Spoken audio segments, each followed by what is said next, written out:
Greetings, everyone, once again. I'm Anayo Dioha. I'm a writer and a lawyer, and I'm joining in from Anambra, Nigeria.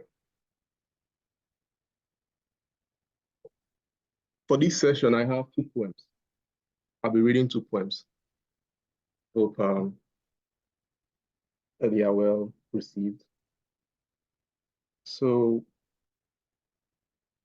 for my first poem, it's titled 4 Market Days, and it's inspired by a chance realization of the interrelationships within clear distinctions between societal landscapes located oceans apart. The poem underscores the role of intermigration as the basic tool through which such realization could have been deciphered in the first place. And it's actually a micro poem of 4 lines, but like I said, it underscores the very meaning of distinctions between landscapes. So here it goes. 4 market days. Like seasons through a Western year to dance, you bring sweet color to my weekly days. Spring, summer, autumn, winter. Eke, Orie, Afo, Nkwo. The last line of the poem, for context purposes, the last line of the poem are the 4 market days of the Igbo tribe of Nigeria, where I come from. Now, to put it in more perspective, I came to the realization that, by the way, the poem was first published in the spring issue of Queen's Portal of 2024. So it only underscores the fact that even though we find ourselves in different climes with different realities, at closer observation, we discover the similarities. And here we find that with the seasons of the Western world, which are fourfold, as it were, when juxtaposed with what we have over here, we have the Harmattan and the rainy season, basically the dry and the rainy season. But then, putting it into a more holistic perspective, you discover that here we share these similarities, even though they are not quite clear enough that we can find. And in order to get to the realization of these differences or shared similarities, it can only be brought about through the instrumentality of migration.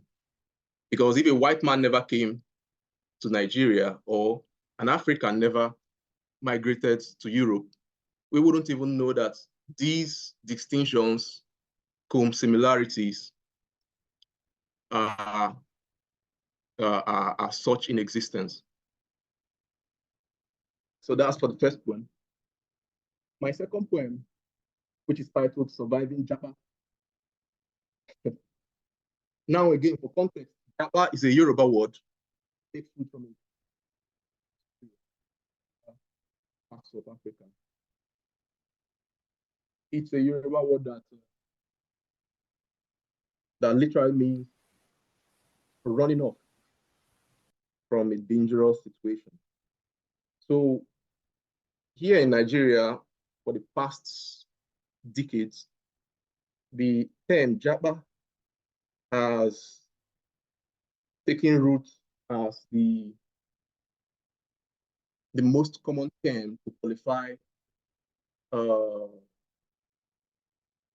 migration, in this case, immigration from Nigeria by Nigerians to other locations, basically for better livelihoods.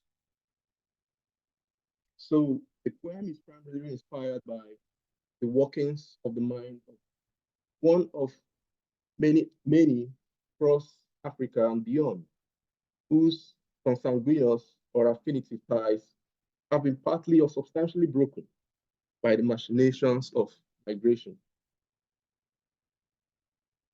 Perhaps as we continue in the event, throw in more perspective and render more clarification. So, sorry, Anayo, your audio is weaving in and out. Is it possible for you to just make sure you're close to the mic? Oh, I'm sorry. Hello, everyone. Can you hear me? That's better. Thank you. Okay. So my second poem goes as follows. Surviving Japa. She is royal and beautiful, like the affluent evergreens of these wetlands under sub-Saharan pre-dusk, as the squirrels squeak and the crickets chirp and gold adorns the sky. She is royal and priceless, pitched to me by the least expected soulmate's agents, a kinsman of mine and his wife, a cause. We became a ship from the port of our acquaintance. I am saturated by her voice, like fire fills a pot with steam. She lives as others live, caught in the Exodus epidemic, the Japa flu. Far across Niagara Falls for a greener view, she reaches me, the smart screen, a veritable vaccine variant. She Skypes me on the exploits of winter and summer, and WhatsApps me on the demands of campus professors for her preferred pronouns. I am positive we would conquer the perils at the distant sea and dock safely at the port of reunion. Thank you.